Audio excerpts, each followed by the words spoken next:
दोस्तों good morning. Dream success study में आपका स्वागत है। आज हम लेके आए हैं एस्ट्रोनॉमी का दूसरा वीडियो जिसमें हम पढ़ेंगे आकाश गंगा के बारे में, गैलेक्सी के बारे में, मंदाकिनी के बारे में, सब एक ही है। ठीक है, तो पार्ट 1 में हम पढ़ाए थे तारों का उत्पत्ति और तारों का अंत, और तारों में क्या क्या होता है तारा के बारे में हम समझाए थे पार्ट 1 वीडियो में। जो नहीं देखे मेरे चैनल पे जाइए, प्लेलिस्ट में होगा एस्ट्रोनॉमी, उसका नाम है, प्लेलिस्ट में उसे क्लिक कीजिएगा आ जाएगा, नहीं तो ये वीडियो के डिस्क्रिप्शन में उसका लिंक दे देंगे, कृपया देख लीजिएगा।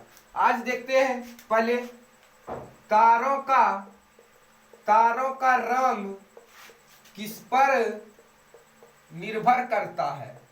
तारों का रंग किस पर निर्भर करता है, तो इसका आंसर होगा पृष्ठ। इसका आंसर होगा पृष्ठ तापमान। पृष्ठ तापमान पर यानी कि टेम्परेचर पर उसका तारा का रंग निर्भर करता है। टेम्परेचर आप जानते हैं, यानी कि उसका टेम्परेचर जितना होता है उसी पे निर्भर करता है क्या, उसका रंग। पृष्ठ तापमान पे अब बोलेगा कि तारों का रंग कई प्रकार के होता है तारा का, तो 3 प्रकार के, मुख्य रूप से मेन रूप से 3 प्रकार का रंग होता है। कौन कौन? लाल रंग, क्या लाल रंग, और कौन कौन होता है सफेद रंग, और कौन कौन होता है तारा का ब्लू रंग, यानी कि ब्लू रंग, लाल रंग, सफेद रंग, सफेद लाल ब्लू, ब्लू लाल सफेद। जिस तरह से याद रखते हैं रख लीजिए, लेकिन 3 ही रंग होता है। ठीक है, लाल रंग कब दिखेगा, सफेद रंग कब दिखेगा, ब्लू यानी कि नीला कब दिखेगा। लाल जब नॉर्मल टेम्परेचर रहेगा, नॉर्मल यानी कि हल्का, नॉर्मल बोलते हैं ना कि नॉर्मल, और मीडियम में रहेगा तो सफेद दिखेगा। अब ब्लू कब दिखेगा, ब्लू जब दिखेगा हाई टेम्परेचर रहेगा। हाई टेम्परेचर यानी कि टेम्परेचर है ये सब टेम्परेचर। ठीक है, अब बोलिएगा कि नॉर्मल मतलब कितना नॉर्मल, लगभग कितना नॉर्मल, लगभग 6000 डिग्री सेल्सियस। मीडियम में कितना मीडियम, तो लगभग 32,400 डिग्री सेल्सियस, और हाईएस्ट 27 लाख डिग्री सेल्सियस। यानी कि कहने का मतलब है 6000 डिग्री सेल्सियस तक रहेगा तो कैसा दिखेगा, लाल, और 32,400 डिग्री सेल्सियस तक रहेगा तो कैसा दिखेगा, सफेद, 27 लाख डिग्री सेल्सियस तक रहेगा तो कैसा दिखेगा, ब्लू।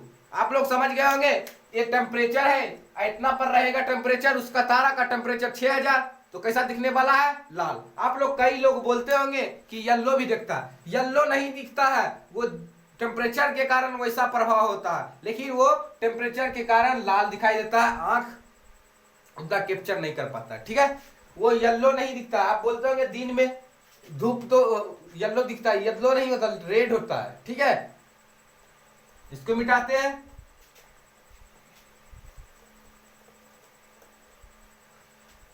आज पढ़ेंगे आकाश गंगा के बारे में। क्या, आकाश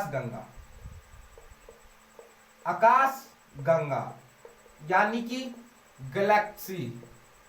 क्या, गैलेक्सी के बारे में हम लोग जानेंगे। गैलेक्सी किसे कहेंगे ये इस वीडियो में जान लेंगे, बढ़िया से देखते रहिए। देखिए, हमको गैलेक्सी असंख्य तारे, जितना भी तारा तो पढ़ाए, तारों के समूह को यानी कि बहुत से तारों के समूह को क्या कहेंगे, आकाशगंगा।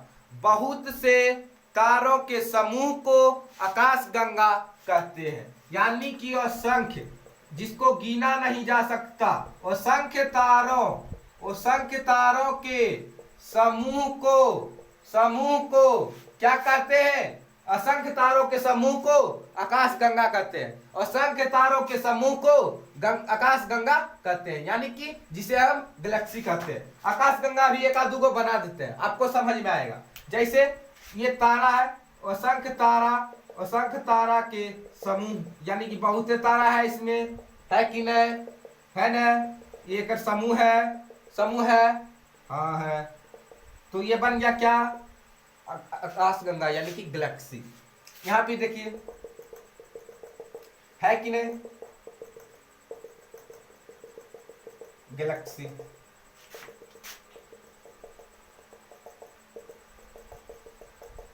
ये सब जो है, ये जो दिख रहा है ये तारा है, ठीक है। इसी के समूह को क्या कहते हैं, आकाशगंगा।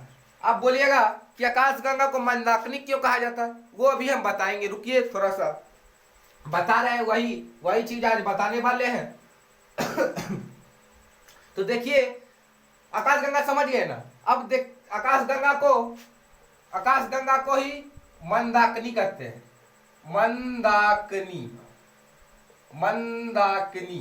मंदाकिनी हम इसलिए कहते हैं। देखिए, यही आकाशगंगा में कहीं ना कहीं मेरा सूरज होगा। सूरज एक क्या है, तारा है। सूरज क्या है, एक तारा है। चंद्रमा क्या है, सैटेलाइट है ना, उपग्रह है। तो सूरज क्या है, तारा। प्रोक्सिमा सेंचुरी क्या है, एक तारा है। आप लोग पढ़े नहीं होंगे तो नया नाम सुनते होंगे तो लगता होगा कि क्या बता रहे हैं, पढ़ते जाइए फिर समझ में आएगा, ठीक है।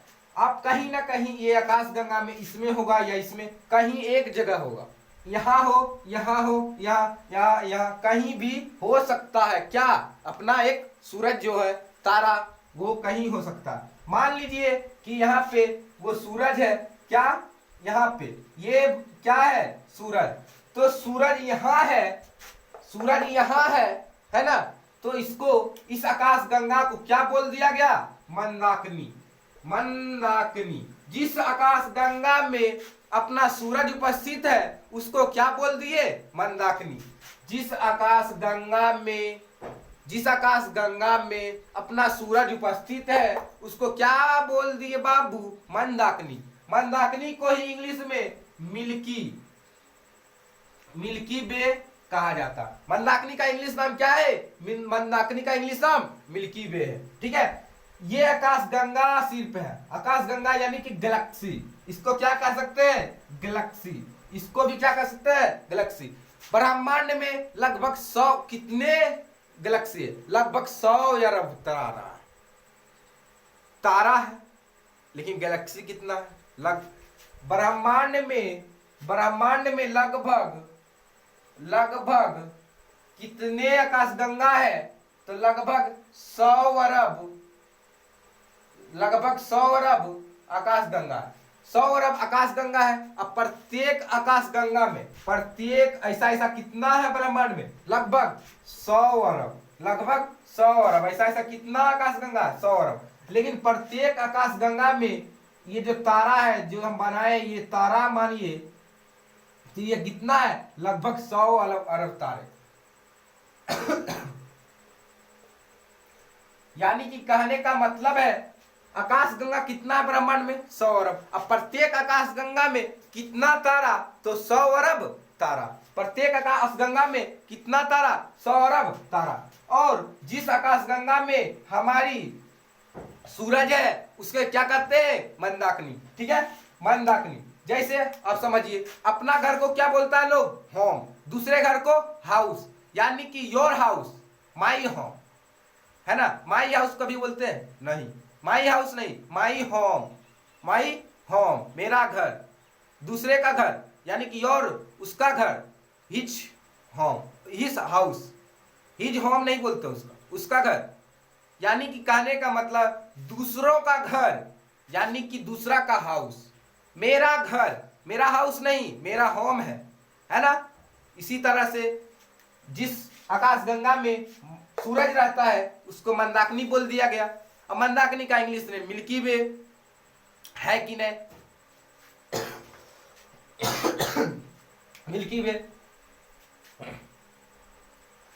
वे इसका इंग्लिश नाम है, ठीक है। आज हम पढ़ते हैं मंदाकिनी। पहले इस आकाशगंगा को मिटा देते हैं। इसी तरह से देखिए ये क्या है, मंदाकिनी, ये सूरज है कि नहीं। पृथ्वी का सबसे करीबी तारा कौन है, तो सूरज। पृथ्वी का हमारी क्या क्वेश्चन आएगा, हमारी सबसे करीबी तारा कौन है, तो सूरज। हमेरा यानी कि पृथ्वी का, मेरा या पृथ्वी का, बात बरोबर, पृथ्वी पर ना अब है कि नहीं। तो मेरा सबसे करीबी तारा सूरज। अब बोलेगा सूरज का, ये जो सूरज है, सूरज का कोई ना कोई करीबी तारा होगा, यानी कि मेरा दूसरा करीबी तारा, यानी कि सूरज से करीबी तारा कौन है, यहाँ पे प्रोक्सिमा सेंचुरी, प्रोक्सिमा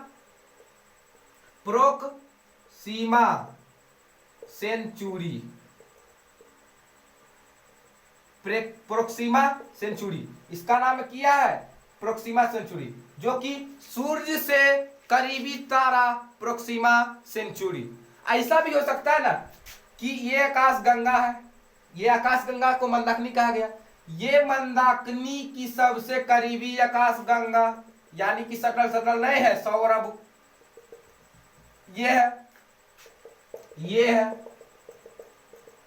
ये भी आकाश गंगा को मान लिया, प्रोक्सिमा सेंचुरी हटा देते है कि नहीं।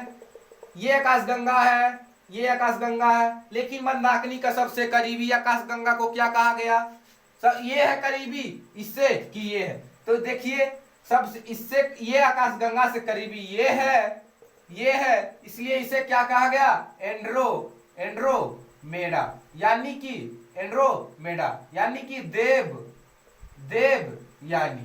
कहा जाता है कि हमारे जो मंदाकिनी है, जिसमें सूरज है, जिसमें हमारी मंदाकिनी है, जो जिसमें हम है, पृथ्वी उसी पे है मंदाकिनी में, है कि नहीं।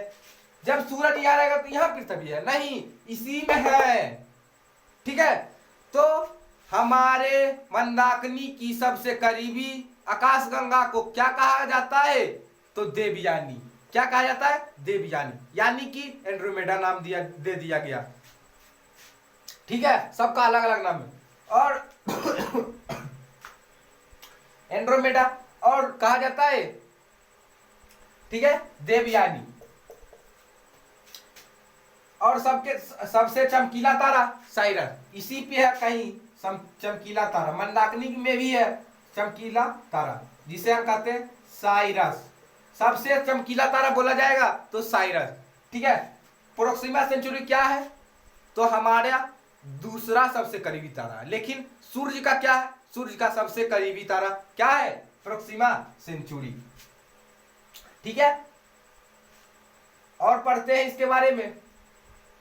प्रोक्सिमा सेंचुरी हो गया ना, ये आकाशगंगा, ये भी आकाशगंगा, इसका नाम तीन गो ब्रह्मांड में 3 गो आकाशगंगा के समूह को क्या कहा गया, क्लस्टर। क्या कहा गया, क्लस्टर। आकाश में यानी कि ब्रह्मांड में 3 आकाश गंगाओं के समूह को क्या कहा गया, क्लस्टर। 3 आकाश गंगाओं के समूह को क्लस्टर कहा गया। तो 1 2 3 इसी तरह से 3 समूह बना दिया गया, ठीक है। सभी को क्या कहा गया, 3 आकाश गंगाओं के समूह को क्या कहते हैं, क्लस्टर। कहते हैं ना, कहते हैं या नहीं, कहते हैं, ठीक है। प्रोक्सिमा सेंचुरी समझ में आ गया, मिल्की वे समझ में आ गया, ठीक है। दूध में क्लास समझ में आ गया, इसको मिटाते हैं और फिर समझेंगे।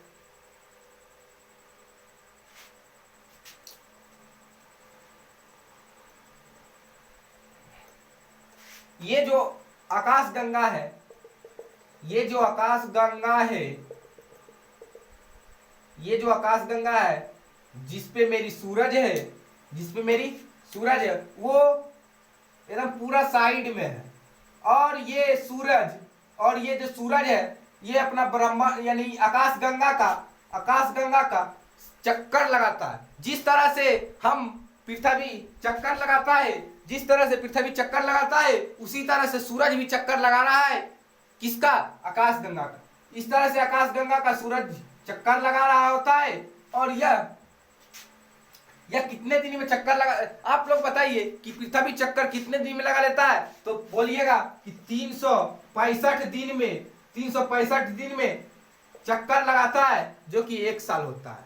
ठीक है, 1 साल में अपना बर्थडे मनाता है कौन? पृथ्वी। उसी तरह से सूरज 1 साल में बर्थडे मनाएगा, लेकिन कितना दिन में? यानी कि कहने का मतलब कितना दिन में ये चक्कर लगा लेता है सूरज? सूरज कितना दिन में चक्कर लगा लेता है? तो 25 करोड़ ईयर, 25 करोड़ साल, यानी कि 25 करोड़ साल में इसका एक बार बर्थडे मनाया जाता है। कहने का मतलब एक बार इसको एक बार चक्कर लगाने में, पूरा चक्कर लगाने में कितना लग जाता है टाइम? 25 करोड़ साल। ठीक है, ये 365 दिन कौन लगाता है?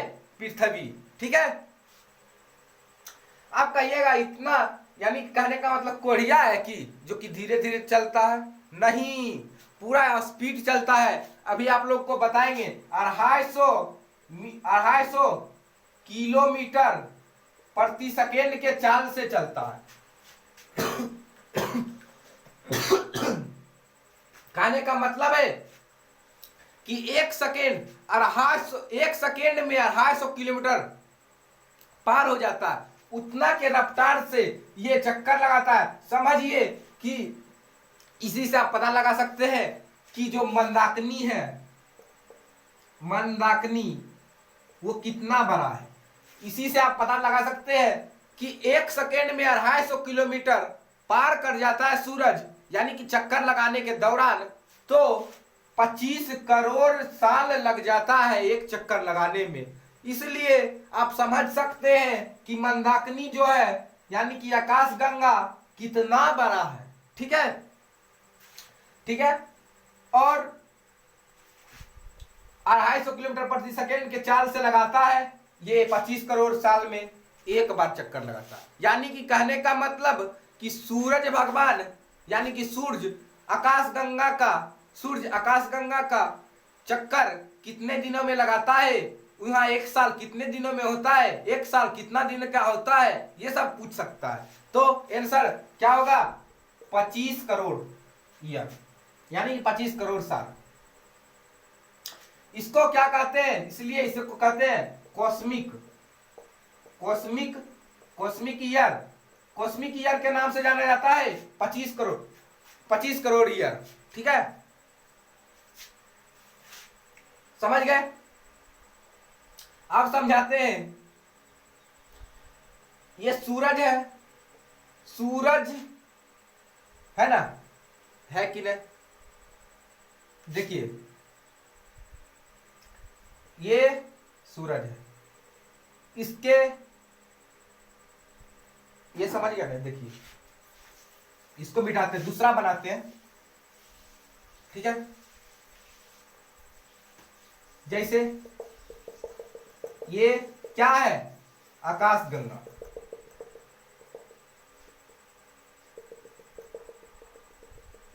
ये सूरज है,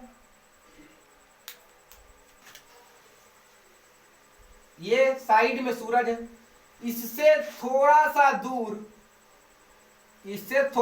दूर तारों के समूह को क्या कहते हैं? तारामंडल। और उससे नजदीक को क्या कहते हैं? नक्षत्र। और तब आता है सौरमंडल, यानी कि सौरमंडल नक्षत्र 27 है, और नक्षत्रों की संख्या कितनी? 27। तारामंडल 89 और सौरमंडल 8। आप लोग जानते हैं। कहने का मतलब सूर्य से थोड़ा सा दूर जो तारों का समूह है उसे क्या कहा गया? तारामंडल। और सूर्य से थोड़ा सा नजदीक, यानी कि कहने का मतलब ये सूर्य है, सूर्य से थोड़ा सा दूर को क्या कहा गया? तारामंडल। सूर्य से थोड़ा सा नजदीक में है कि नहीं, उसे क्या उस जगह पे जो तारामंडल का समूह है क्या कहा गया, नक्षत्र। नक्षत्रों की संख्या कितनी है, 27। और फिर उसके बाद सौर मंडल के सबसे नजदीक के जो समूह है तारामंडल का उसे सौर मंडल कहा गया। अब बोला जाता है क्वेश्चन कि सूर्य ग्रहों पे, ये ग्रह है, ग्रहों का समूह है ना, तो ग्रहों पे नक्षत्र का समूह या फिर तारामंडल का समूह का प्रभाव पड़ेगा। कहने का मतलब इसका प्रभाव पड़ेगा कि इसका प्रभाव, जो भीड़ में रहेगा उसी का प्रभाव पड़ेगा। इसलिए ग्रहों पे इसका प्रभाव यानी कि नक्षत्र का प्रभाव पड़ता है, या फिर पृथ्वी पे, यानी कि पृथ्वी पे, यानी ग्रह कहाँ, यहाँ होगा, यहाँ होगा, यहाँ, तो कहा गया है कि पृथ्वी पर नक्षत्र का प्रभाव पड़ेगा ज्यादा या फिर तारामंडल का। ये पृथ्वी मान लीजिए यहीं इसी पे ने 8 है, इसी पे 8 है, 8 किस पे है, इसी पे सौरमंडल पे ने है ग्रह। तो मान लीजिए कि यहाँ ग्रह है, कौन, पृथ्वी यहाँ पे, तो बोला जाता है कि पृथ्वी पे ज्यादा किसका प्रभाव पड़ता है, नक्षत्र का कि तारामंडल का। तो आप लोग बोले आप लोग समझ गए होंगे क्या पूछना चाह रहे हैं कि इन दोनों में किसका प्रभाव ज्यादा पड़ता है।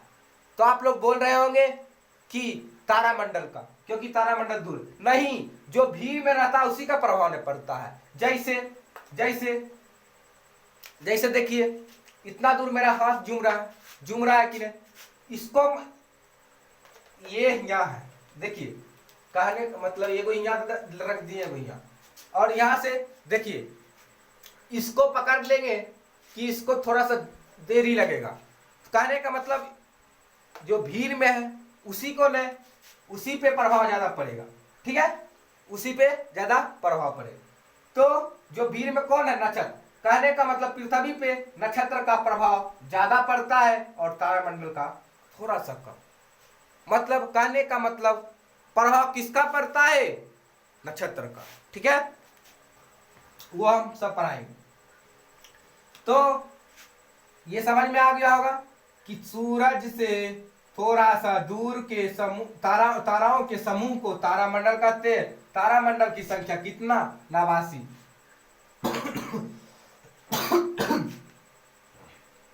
सूर्य के नजदीक समूह ताराओं के समूह को नक्षत्र कहते हैं और पूरे नजदीक ताराओं के समूह को सौरमंडल कहते हैं, जिस सौरमंडल में ग्रह उपस्थित है। ठीक है कि नहीं। आप पढ़ेंगे, बारी बारी से पढ़ते हैं पहले, ठीक है, बारी बारी से पढ़ेंगे।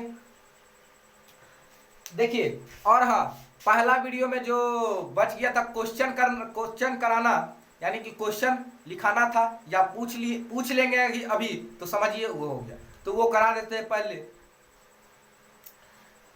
उस वीडियो में हम बताए थे कि ताराओं से पहले, तारा बनने से पहले क्या होता है, तो आंसर क्या होगा आप लोग बताइएगा, निहारिका। तारा बनने से पहले क्या होता है, निहारिका। दूसरा क्वेश्चन कि तारों में, यानी कि तारा में ईंधन कौन सी अवस्था में रहती है, तो इसका आंसर प्लाज्मा। बोलेगा क्वेश्चन दूसरा कि तारा में हाइड्रोजन से हीलियम में संलयन होता है या विखंडन, तो आंसर होगा संलयन। तारा में हाइड्रोजन से हीलियम में संलयन होता है या फिर विखंडन, तो आंसर क्या होगा, संलयन। और जब तारों का ईंधन 90% खत्म हो जाता है तो क्या बनता है, 90% खत्म होता है तो क्या बनता है, रेड जाइंट। पढ़े होंगे, समझ में आया, रेड जाइंट।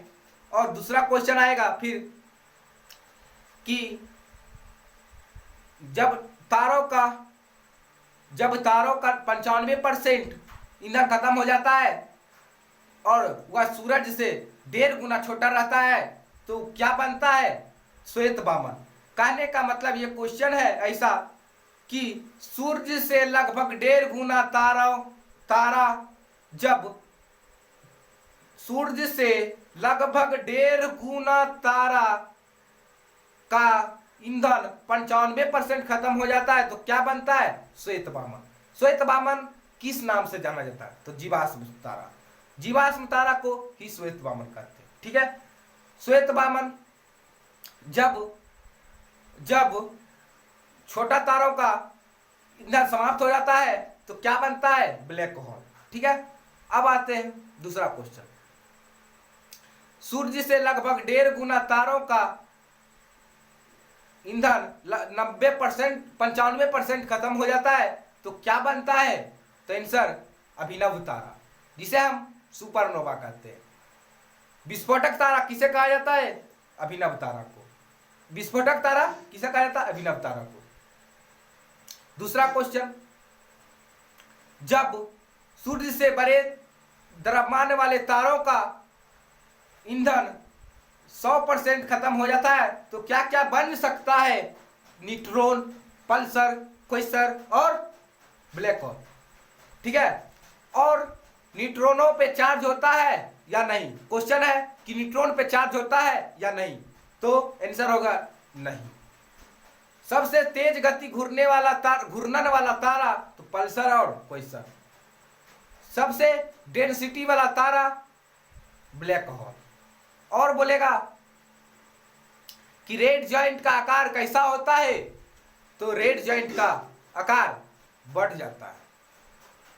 रेड जॉइंट में ईंधन कमेगा तो आकार बढ़ेगा। ठीक है, इतना सारा पढ़ाए थे, समझ में आया होगा आप लोगों को। इसी के साथ मिलेंगे अगले वीडियो में, नेक्स्ट वीडियो में, क्योंकि लंबा हो जाता है वीडियो, फिर अपलोड करने में हमको दिक्कत होता है क्योंकि लैपटॉप नहीं है। ठीक है, इसी के साथ मिलेंगे नेक्स्ट वीडियो में। अगले वीडियो में हम आकाशगंगा और मंदाकिनी के बारे में पूरे अच्छे से तरीके से पढ़ेंगे। ठीक है, इसी के साथ मिलेंगे नेक्स्ट वीडियो में। जय हिंद, जय भारत, तब तक के लिए बाय।